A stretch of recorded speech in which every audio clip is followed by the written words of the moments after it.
Nous sommes arrivés dans le Perche par hasard, un mois d'août en 1997 avec mon épouse. Nous voulions tout simplement passer un après-midi de détente dans une région qu'on connaissait déjà un petit peu, qu'on trouvait fort attrayante. Et l'opportunité a fait que nous avons rencontré ce manoir de Lormarin qui était à vendre. Et ça a été un coup de cœur spontané, ça a été une révélation.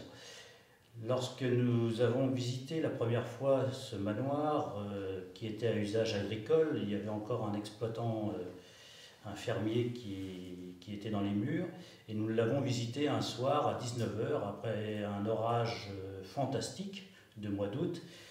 La lumière était très belle, les murs et les enduits venaient d'être lavés par l'eau de cet orage, et il y avait un côté féerique. Dans la cour, il y avait encore des animaux, il y avait tracteurs, hangars agricoles, toute la structure d'une ferme en exercice. Mais en fin d'exercice, c'était la raison pour laquelle ce manoir était à vendre. Je pense que l'agriculteur qui était, on va dire, dans les murs du manoir n'avait pas vraiment conscience de l'importance de l'architecture dans laquelle il vivait depuis quasiment un siècle, puisque c'était un bail agricole qui a été établi en 1898. D'ailleurs, c'est la famille qui aura passé le plus de temps dans ce manoir, dans l'histoire du manoir qui a été construit aux alentours des années 1560, et de toutes les familles, c'est celle qui sera restée vivre le plus longtemps dans le manoir.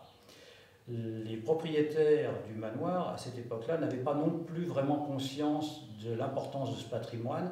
C'était simplement une rente par rapport à la superficie agricole. Preuve en est, c'est l'état dans lequel nous avons trouvé le manoir. L'agriculteur habitait le rez-de-chaussée, l'étage était exclusivement un lieu de stockage de grains, de blé, d'orge et autres. Il n'y avait plus de fenêtres dans les ouvertures, et il y avait au grenier aussi un lieu de stockage de grains. On s'en rend compte aussi dans l'escalier qui monte sur ces deux étages. Nombre de sacs ont été montés à dos d'homme avec des sabots, l'escalier est en très mauvais état, les sols étaient très très abîmés, et pour passer le blé d'un étage à l'autre, il y avait un trou dans le plafond. Les couvertures étaient quasiment pas entretenues, il y a eu énormément à faire. Par exemple, on a refait entièrement la charpente et la couverture de la grosse tour, toute la couverture du manoir. Pendant un siècle, il n'y a pas eu d'entretien. Il y avait un entretien, on va dire, journalier de la zone habitable ou habitée, mais pas de l'architecture en tant que telle de la structure du manoir. Vivre dans un manoir comme celui-ci a été une chose assez simple à appréhender dès le départ. Nous n'avions pas vraiment conscience de la somme de travaux qui allait nous attendre. Ce qu'on a compris assez vite, c'est qu'il fallait commencer les travaux de première nécessité. Chauffage, électricité, fermer les ouvertures là où c'était à tout vent, puis engager les travaux de sauvegarde. Donc travaux de couverture que nous avons fait réaliser par des entreprises locales, des travaux de fermeture donc des fenêtres, là aussi artisans du Perche, puis une part de travaux que j'ai entrepris de réaliser moi-même, qui ont été de refaire des enduits, de refaire des sols en tomate, de reprendre, on va dire, déjà faire un gros nettoyage sur toutes les pierres, parce que c'était couvert de poussière et de graffiti. On a compris qu'il fallait commencer par les pièces les plus éloignées de la porte d'entrée pour faire des travaux dits à reculons. Le choix des artisans s'est imposé à nous de façon très simple. Nous avons fait faire des devis, et puis à travers le regard des artisans, à travers leur expérience et leurs conseils, leurs suggestions, et aussi sous couvert de l'architecte des bâtiments de France, puisque nous habitons une bâtisse qui est inscrite à l'inventaire supplémentaire des monuments historiques, et aussi par rapport à nos goûts et à notre culture respective, mon épouse et à moi-même, le choix des artisans a été, je vous dis, très simple. Il y a eu un feeling voilà. Le plus important, c'est de se comprendre et qu'est-ce qu'on veut au final.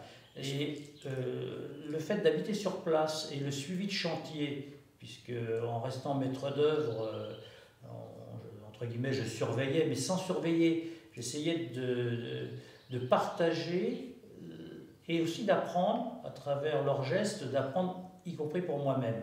Parce que, comme je disais tout à l'heure, une partie des travaux que j'ai réalisés, il m'a fallu aussi non seulement remonter les manches, mais voilà, le faire le mieux possible. À travers et la culture générale et le désir, je pense qu'on apprend aussi assez rapidement. Le geste devient efficace. On dit toujours c'est en forgeant qu'on devient forgeron, et bien en maçonnant on devient maçon. Au quotidien, vivre dans cette maison s'est imposé à nous comme une évidence. Nous avions besoin de place, respectivement l'un et l'autre, mon épouse pour avoir un atelier confortable pour son travail. Moi, à travers ma profession, j'avais besoin aussi d'un lieu de vente, d'un lieu de restauration et d'un lieu de stockage. Donc les communs du manoir ont trouvé là leur fonction. La vie dans le manoir aussi, la vie économique, s'oriente surtout autour de ma boutique d'antiquités. Le fait aussi que dans la campagne de travaux, nous avons rétabli, entièrement rénové, un bâtiment annexe que nous avons transformé en chambre d'hôte, pour que les gens qui viennent dans le Perche, visiter et autres, trouvent un lieu d'hébergement. Aussi pour y recevoir des amis et de la famille. Nous avons aussi, puisqu'il y a beaucoup de communs, transformé ce qu'on appelait l'ancienne charretterie en galerie d'exposition, où nous invitons des artistes locaux ou d'ailleurs à venir faire des expositions, montrer leur travail. Donc le manoir, au départ, nous n'avions pas anticipé de faire une ouverture au public des extérieurs, mais ça s'est imposé à nous à travers l'ouverture de la boutique. Les gens de la boutique d'antiquité, les gens qui venaient à la boutique d'antiquité pénétraient dans la cour, se garaient, étaient très tentés de faire le tour du manoir, de regarder un petit peu, d'appréhender. Et très vite, nous nous sommes dit, voilà, c'est ça, il faut que les gens puissent circuler librement, partageons ce patrimoine. C'est beaucoup de contraintes parce que ça oblige à faire attention à ne rien laisser traîner dans la cour, ça oblige à fermer sa maison parce qu'on pourrait avoir aussi des visiteurs indélicats. Ça impose une ligne de conduite qui est maintenant à son rythme de croisière et qui n'est plus une contrainte pour nous. Mais c'est quelque chose qui, au contraire, est un réel partage, a été aussi une ouverture à la rencontre avec des gens de tout univers, de tout milieu, y compris des cars de touristes, y compris des cyclotouristes, des cavaliers, et des gens de toute la planète qui ne sont pas spécialement attirés ni par l'hébergement ni par la boutique, mais par ce patrimoine. Et ça a été, et c'est encore une très belle aventure.